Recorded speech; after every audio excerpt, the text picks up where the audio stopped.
বন্ধুরা, কিওয়ার্ক মার্কেটপ্লেসে একটি কিওয়ার্ক সার্ভিস বা গিগ তৈরি করতে গেলে যে বিষয়গুলো আমাদের জানা দরকার সেটা আমরা অলরেডি গত ভিডিও থেকে জেনে ফেলেছি। সুতরাং আজকের ভিডিওতে আমরা সরাসরি আমাদের প্রোফাইলে একটি কিওয়ার্ক যুক্ত করব। কিওয়ার্ক সাকসেসের যে 4টি স্টেপ আছে তার প্রথম স্টেপটি হচ্ছে ক্রিয়েট ইউর কিওয়ার্ডস। আমাদের প্রোফাইলে 9টি কিওয়ার্ড আপলোড করার মাধ্যমে কিন্তু আমরা আমাদের এই স্টেপটি সম্পন্ন করতে পারবো। যেহেতু আমার এই প্রোফাইলে এখনও পর্যন্ত কোনো কিওয়ার্ড আপলোড করা হয়নি, সেহেতু এখানে কিন্তু 0 শো করছে। দেখেন 9টার ভিতরে একটা কিওয়ার্ডও এখানে আপলোড করা হয়নি। তো আমি এখন আমার এই প্রোফাইলে একটি কিওয়ার্ড আপলোড করব এবং এর মাধ্যমে আপনাদেরকে আমি সরাসরি দেখাবো যে প্রোফাইলে কিভাবে একটি কিওয়ার্ড যুক্ত করতে হয়। তো বন্ধুরা, আশা করি আপনারা সবাই ভালো আছেন। আমি Ripon, RSS digital communication channel থেকে আজকের এই ভিডিওতে আপনাদের স্বাগতম জানাচ্ছি।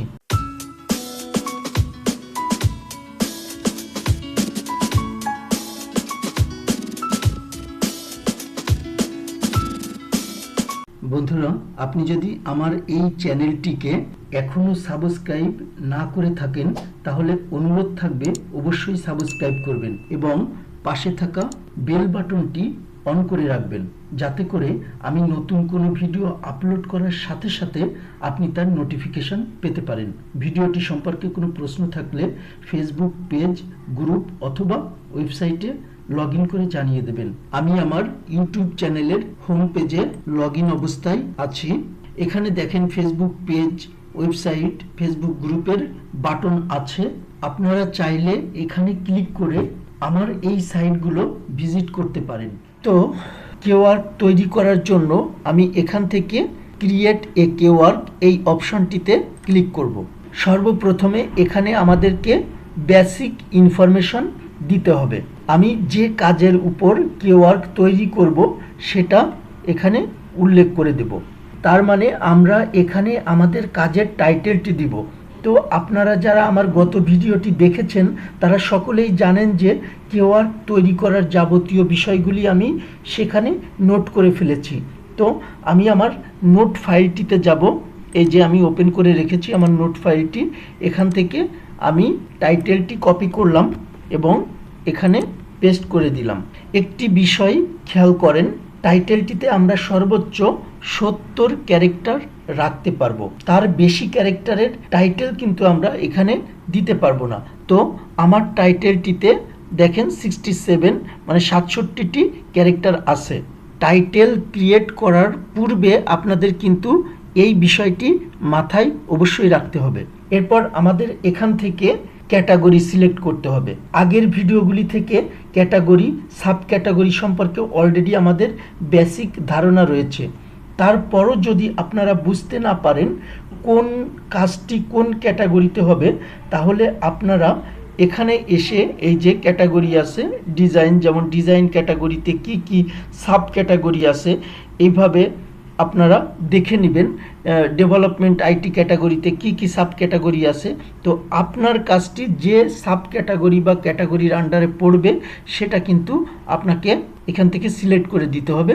আপনারা যদি না বোঝেন এই বিষয়টি খুব ভালোভাবে প্রত্যেকটি ক্যাটাগরির সাব ক্যাটাগরিগুলি নিয়ে একটু ঘাটাঘাটি করবেন, তাহলে আশা করি বুঝতে পারবেন।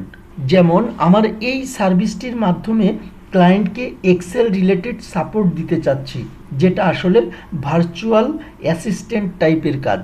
তাহলে আমাকে খুঁজে নিতে হবে যে এখানে ভার্চুয়াল অ্যাসিস্ট্যান্ট টাইপটি কোন ক্যাটাগরিতে আছে।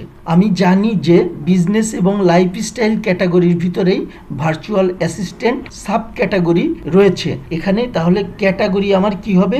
Business and lifestyle. এখান থেকে আমি আমার ক্যাটাগরি সিলেক্ট করব, একটু স্ক্রল ডাউন করব, ক্যাটাগরি সিলেক্ট করব বিজনেস অ্যান্ড লাইফস্টাইল। এবং এটা সিলেক্ট করার সাথে সাথে আমাদের আরও একটি ক্যাটাগরি সিলেক্ট করার জন্য এখানে বলছে। তার মানে এটা হচ্ছে বিজনেস এবং লাইফস্টাইলের সাব ক্যাটাগরি। তো আমরা এখান থেকে সাব ক্যাটাগরি সিলেক্ট করব এই যে ভার্চুয়াল অ্যাসিস্ট্যান্ট, এটাকে আমি সাব ক্যাটাগরি হিসাবে সিলেক্ট করলাম। দেখেন সাথে সাথে এখানে আরও একটি অপশন চলে এসেছে।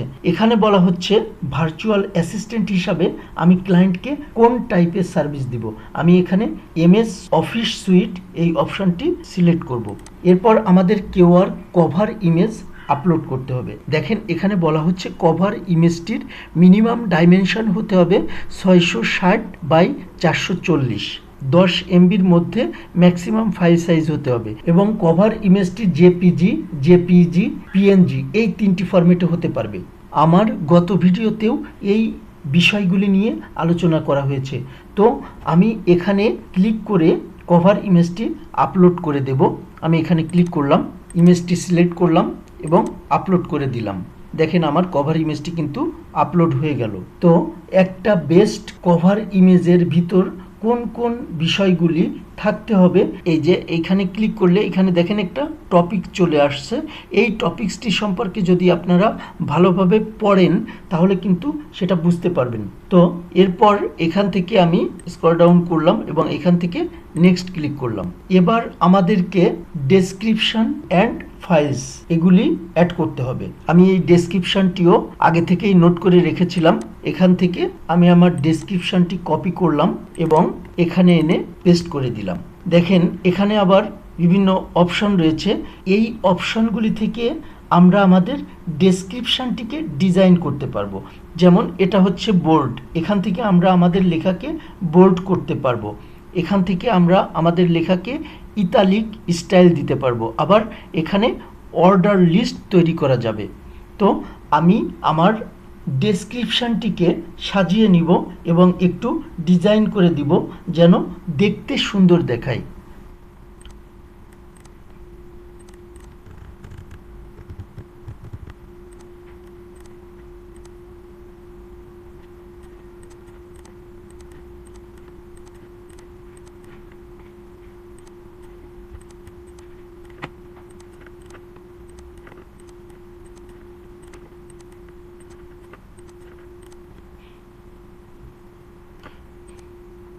তো আমার ডেসক্রিপশনটি অ্যাড করা হয়ে গেল।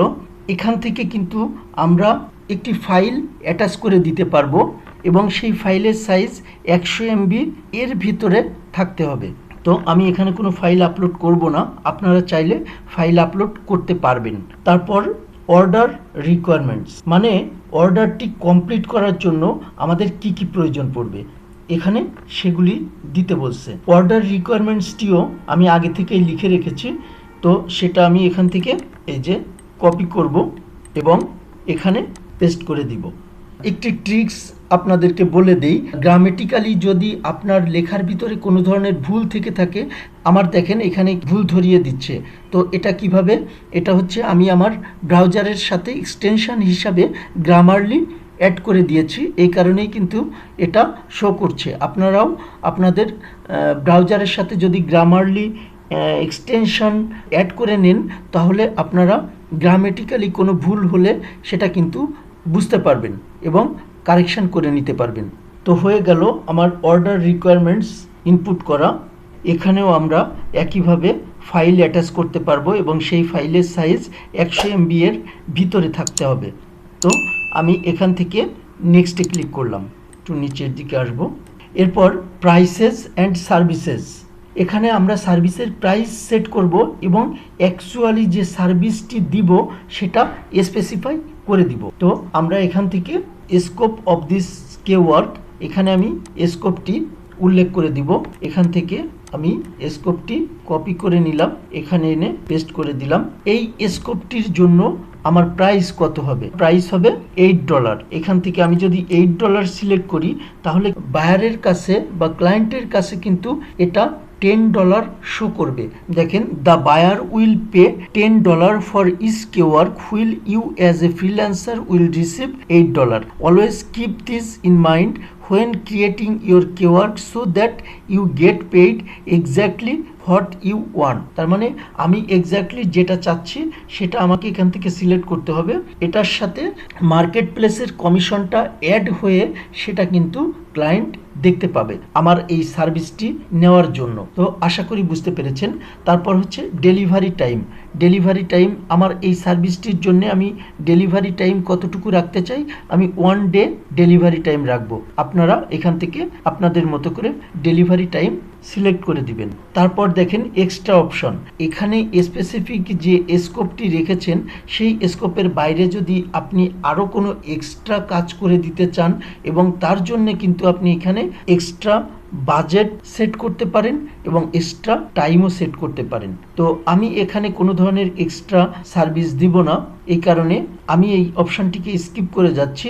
আপনারা চাইলে এখান থেকে এক্সট্রা অপশন অ্যাড করতে পারেন এবং অ্যাড এক্সট্রা অপশনে ক্লিক করে আপনি একের অধিক অপশন অ্যাড করতে পারবেন।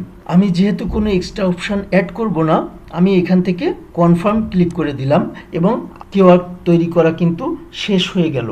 এভাবে আমরা আমাদের প্রোফাইলে কিওয়ার্ড যুক্ত করতে পারি। দেখেন, this keyword has been submitted for approval, it will become available to buyers as soon as a keyword team specialist approves it. You can view and just change the status of your keywords on the my keyword page. মানে আমার এই কিওয়ার্ডটি market প্লেসের কাছে আমরা submit করেছি এবং market place এটাকে যখন অ্যাপ্রুভ করবে তখন কিন্তু এটা পাবলিশ হয়ে যাবে এবং ক্লায়েন্টরা আমার এই কিওয়ার্ডটি দেখতে পাবে। এবং আমি যদি ভিউ পেজে গিয়ে কিওয়ার্ডটি দেখতে চাই তাহলে এখানে ক্লিক করে আমরা দেখতে পারবো, সেটাই বলা হচ্ছে। আমি এখানে একটু ক্লিক করি। দেখেন, এই যে এখানে লেখা আছে ওয়েটিং অ্যাপ্রুভাল, অ্যাপ্রুভালের জন্য ওয়েট করছে। এখানে কিওয়ার্ডের অ্যানালাইটিক্স শো করবে। আমি এখানে ক্লিক করে কিওয়ার্ডটি প্রিভিউ দেখতে পারবো। দেখেন, এই যে কিওয়ার্ডকে completed order 0, no reviews, order in progress, এগুলি আপনারা এখান থেকে দেখতে পারবেন।